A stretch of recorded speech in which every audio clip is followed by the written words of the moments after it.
Hey everyone, Lance here from Epics'N'Stuffs, and today I thought I'd do like a little talking head video answering some of the questions that I receive quite often, and also addressing some of the comments from my previous FEP clean video. It's been over a year now, I've had loads of questions and comments on it, and some of them I think it's probably best to address out loud and just get that info out there, and hopefully somebody will find it useful. Before that, just to let you know, I'm running a Kickstarter campaign. It's called Epics'N'Stuffs Owlkin. It includes 25 base model owls for games like Dungeons & Dragons and Humblewood. There's over 30 unlockable models, over 26 stretch goals. There's a digital and physical tier, so we can actually print the models and send them to you. We do all the printing ourselves in-house. There's personal and lifetime merchant tiers, so if you print a lot yourself and you decide to sell the models, you can do with that lifetime merchant tier. There is also an early bird option as well. By the time this video goes out, there'll be roughly around about 24 hours left. There's a link in the description below. If this type of stuff interests you, then have a mooch. Okay, on to the questions. So question 1. What 3D printers would you recommend for a beginner, either resin or FDM? Well, there is an absolute magnitude of 3D printers nowadays. There seems to be like a constant race to the bottom, so there's a lot to choose from. I'll start with FDM printers. I'm not massively up on FDM machines. I've had a few in the past. There's one now that I use religiously, which is the Creality CR6 SE. I've had no problems with it. I would probably recommend that you get an FDM printer with thermal runaway, most definitely just for peace of mind and safety. Other than that, I'd probably defer my opinions to other more educated FDM 3D printers out there. But personally, the one I use currently is the Creality CR6 SE. As for a resin 3D printer, this is something I'm a bit more educated with, as I've owned quite a few in the past and I own a few currently.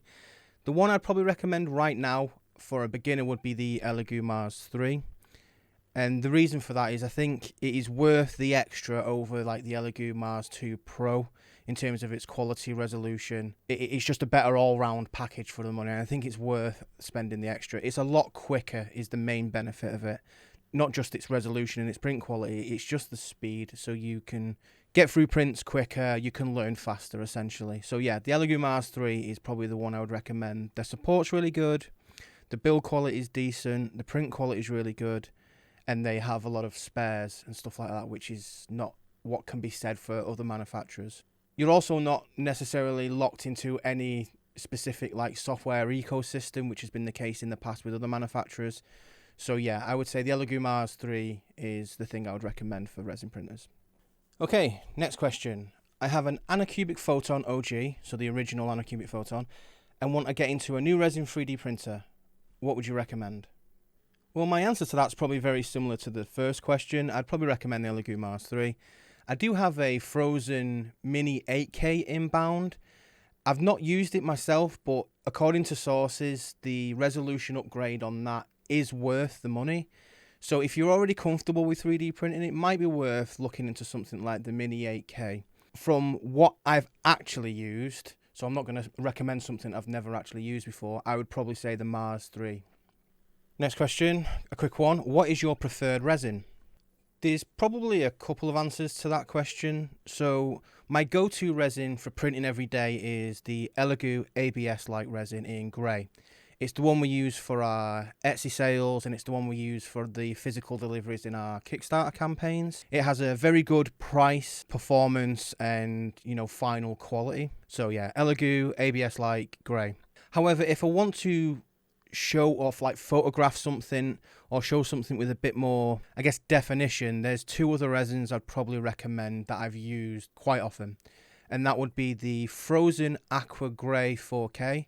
In terms of its detail, it looks very similar to that of the Elegoo ABS like, but because of its slightly darker tone, I like the look of it. I prefer that. I think it photographs better and it shows the highlights and shaded areas more. It's less it has less subsurface scattering, so it looks more detailed, although it technically isn't. And another one that I've been using quite a bit recently is the Soraya Tech And again, that's very similar to the Frozen Aqua 4K. Has a similar look to it. They say it prints quicker and stuff like that. You can use lower, intense settings. Didn't necessarily work for me in the printers I use, to be honest. So my settings are actually very comparable to what I use on other resins. But the output, the quality is really good. It all depends on where you live because prices for resins fluctuate a lot. So I would say my main go-to one, like I said, is the Elegoo ABS Light Grey. Other two that I would recommend from personal use is the Frozen Aqua 4K in grey and the Soraya Tech Fast. Okay, so on to the next one.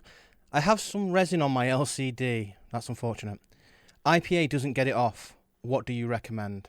Okay, this is one of the things you don't want when resin printing. Because you've already tried alcohol and you say it's baked onto the screen, chances are it's super hard to get off. The thing I would recommend, now you've got to be super careful with this because you can damage your screen very, very easily. So you need to take care.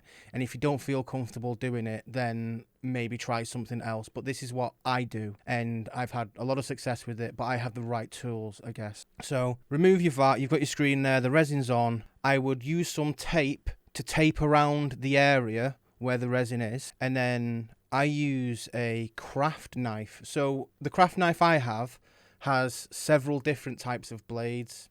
It has diagonal blade, jagged blade, but it has a straight blade as well.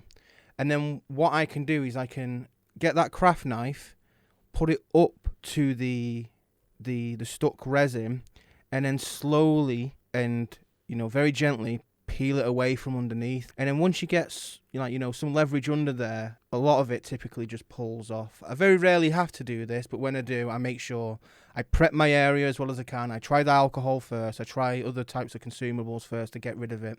And then I resort to the craft knife with that specific type of blade. So yeah, you've got to be super careful with it because there's, every possibility you could scratch your screen, which, a small scratch probably won't do anything. But if you mark it really, really badly, it will affect that particular area where it prints, so on and so forth. So take care, craft knife, flat blade, prepare the surface, and yeah, good luck. It's not a cool situation to be in. So the next one was a comment from my FEP video. It says, Rafts actually damage your FEP. And that's it. No other information or evidence to kind of back it up. So yeah, I'd like to address that. So technically that is a true statement. Rafts do damage your FEP, but your FEP, it's a consumable. And like most consumables, it's sacrificial. It's there to facilitate something else. I guess a good analogy might be like the brakes on a car. You need brakes on a car to stop you from crashing or hitting something. And every time you use the brakes, the brake pads and the discs wear down. So every time you print, your FEP is actually worn away. You cannot print in perpetuity with an FEP. It will eventually degrade, break down. So in that case, yeah, Rafts do technically ruin your FEP over prolonged periods of time. But if done correctly, they won't. And it's better than the alternative in the realm of minis anyway. There might be certain models you print that a Raft might not be the best option for it, but in terms of minis, 99.9% of the time, a Raft is the right way to go. The alternative to a Raft is you have all your supports separate, touching the build plate and the FEP. That's just more points of contact of failure. The Raft will also bind all those supports together and hopefully adhere and keep the model straight. There's loads of different reasons why a Raft is preferable when it comes to mini print. So yeah, Rafts do damage your FEP over time, but the alternative is worse. Your FEP is a consumable, don't worry too much about it. Moving on. So next question, what about the tank clean feature? You don't mention it in your FEP video. That's very true, and there's a few reasons why I didn't mention it. Back in the day when I recorded that video, the tank clean feature wasn't a widely available feature on most 3D printers. If I remember right, the 3D printers I had at the time didn't actually incorporate it. So what is the tank clean feature? In the settings of a lot of 3D resin printers, there is an option to do a tank clean, which will expose a majority of your vat and resin to UV light for an increased amount of time, and you can usually define how long you want that to happen. The aim is you have a peel away layer then once it's all cured, which should give your vat a clean slate, essentially. You know, the hope is it will get rid of any debris or anything that was stuck to the FEP. You could also make a big flat model and save that as an STL, increase your exposure times, and do that in lieu of a tank clean feature. There is some pros and cons to the feature. I think it's really, really helpful for very large machines, especially if you're doing loads of different models on the same print bed. It does waste a lot of resin. Now, when you peel that layer out, it will have a lot of resin tied to it, which can sometimes carry the debris which you're trying to clear back into the vat anyway. It's very messy, but it can be very helpful. It just depends on your use case. I would probably recommend, if you've just got one model that's kind of like stuck or broke and you want to try and get rid of the debris in the vat from that, maybe just focus on that and save using the tank feature. But if you've got like a large printer, or you've got loads of models, or you think there's a load of things stuck onto the FEP and there's a load of debris, then the tank clean might be the way to go, because you won't be sacrificing, hopefully, as much resin for it. It does also technically wear away or wear down your UV light end screen, but it's typically not too bad. Mine exposes, the default setting is like 15 seconds. So for 15 seconds, it'll generate quite a chunk of heat, expose the resin to UV light for 15 seconds. So yeah, could cost a lot of resin, but could help out in the long run as well. That's the tank clean feature. I watched your cleaning model video. You use IPA in baths and then an ultrasonic cleaner. Can you not use a 2-in-1 wash and cure station? Yep, a bit like the tank clean feature. At the time, I didn't own wash and cure stations. They were still a relatively new thing, and I was kind of like just working in my way at that particular point. But since then, my cleanup process has evolved. So what I now do is I have 2 wash and cure stations. I have a dirty station and a clean station. I wash everything in the dirty station first to get a majority of the leftover resin off them. Then I put it in the clean station. I'm reaching up now because they're all on shelves. Then I put it in the clean station so it gets a deeper and cleaner clean. And then I let them dry and then do the ultrasonic cleaner with heated water to get rid of the supports and stuff like that. So yeah, I actually highly recommend wash and cure stations in general. They've been super helpful for my workflow. You don't necessarily have to do the ultrasonic cleaner stuff. You could do hot water. I just use the ultrasonic cleaner because it's something I have now. Wash and cure stations, really good. Recommend them. I personally use the NFEP ones. And the reason I use the NFEP ones specifically is because they were on offer. They pretty much do the same thing as the Elegoo ones, the frozen ones, so on and so forth. It's just I got them on offer, which is probably what I'd recommend you do as well. They all do the same thing. So yeah, wash and cure stations, good job. Next is, if I get a pre-supported model, can I scale it up or down and print it successfully? The answer to that question is, it's both yes and no. It all depends on the model and the quality of the supports. So if you've got a baked-in support structure on your STL file, my rule of thumb, and this is not a guarantee, just putting it out there, this completely depends on the supports and the model. But typically, in the models I make, 10 to 20% is kind of like the area I'd look for. So, like, can I scale it up by 20%? It would probably print. Scale it down by 20%, it will hopefully print. But there's no guarantee. Sometimes when you're scaling it down, the supports just become too weak. They don't print properly, and then you'll just end up with a failed print.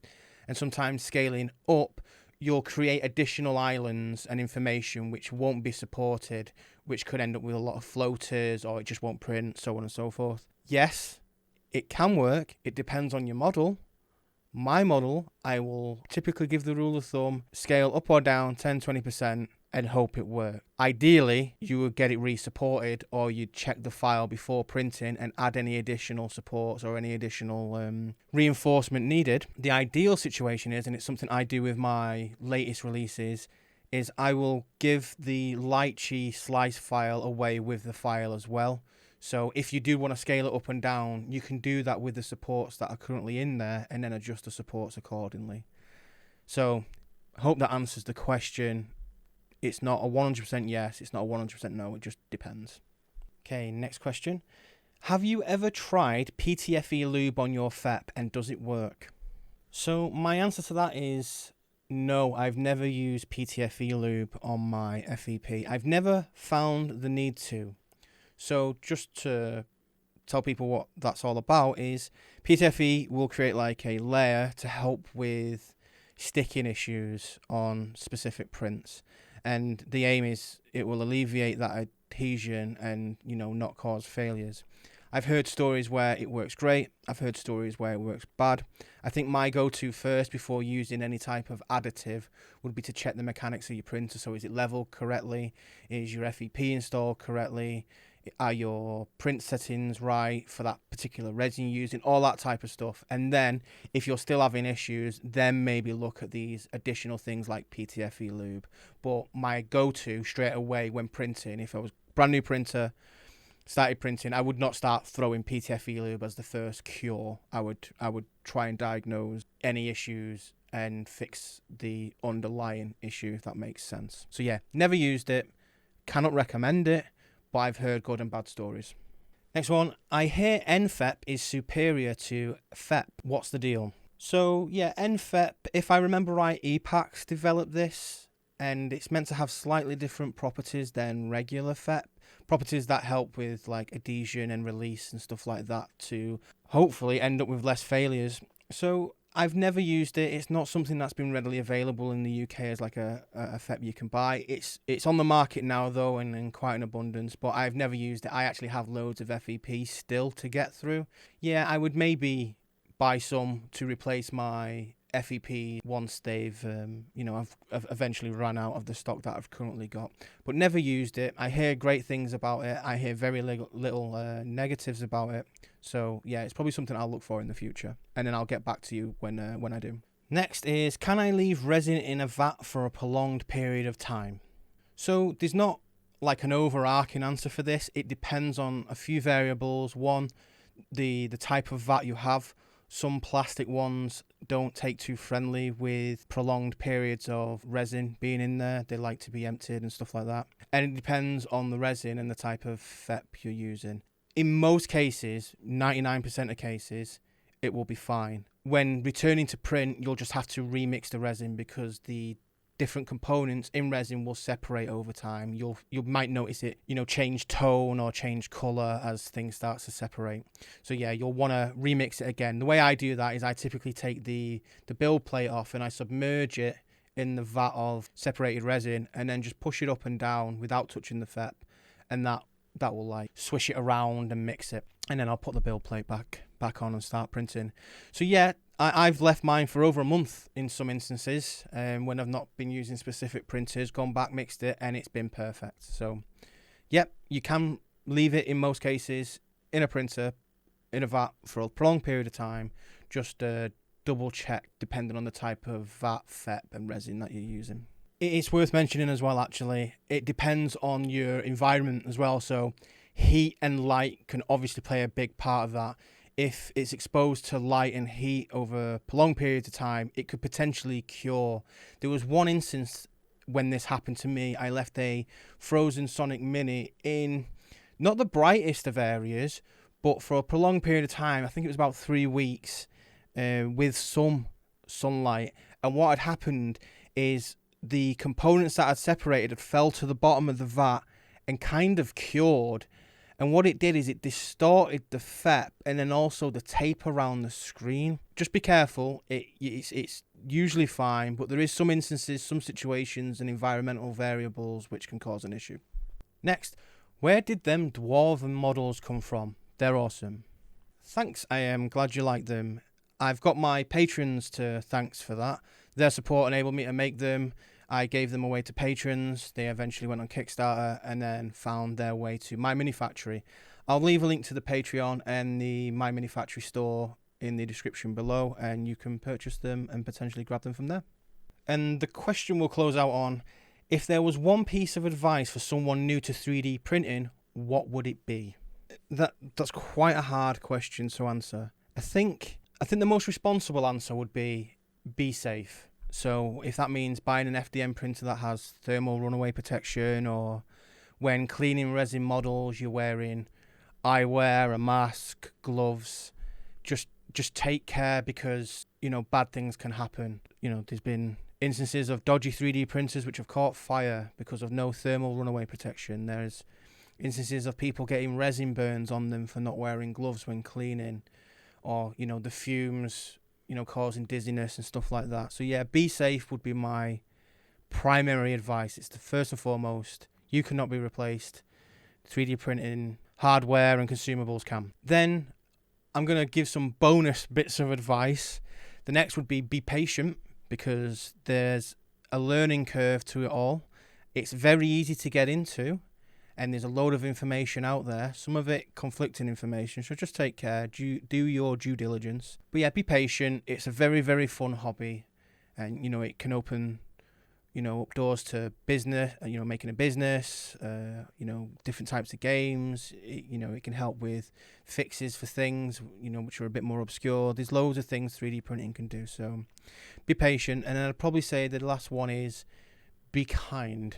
So on certain forums and pages, not to try and deter people, but like, people get very argumentative and think there's only one way to do something.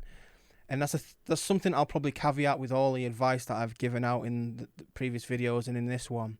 The saying is, there's more than one way to skin a cat. My advice is not gospel. If you're doing something that works for you, then fine. So, and just because you're doing something one way does not mean that is the way, to do it, be all, end all. There might be other ways to do it which people are more comfortable with, or they may have to do it that way because of environmental variables, cost of living, whatever. So yeah, the next thing I'd say is be kind. So be safe, first and foremost. Next, be patient. And then also, please be kind. And that's about it. Like I said, I'll leave details to the Alkane Kickstarter in the description below, along with my Patreon site and MMF store. So any support, thank you massively in advance. If you thought this video was interesting or helpful in any way, shape or form, then a like or a subscribe would be ideal. It really, really helps. So yeah, thanks to everybody again for watching. If you want me to do more of this type of video, then, if there's a specific video that you want me to do, it could be like a review of a piece of hardware if I've got it, or some, other advice videos or answering other questions, then please let me know in the comments below. And that's it from me. I'm Lance from Epics'N'Stuffs. Thanks for watching. See you in the next one.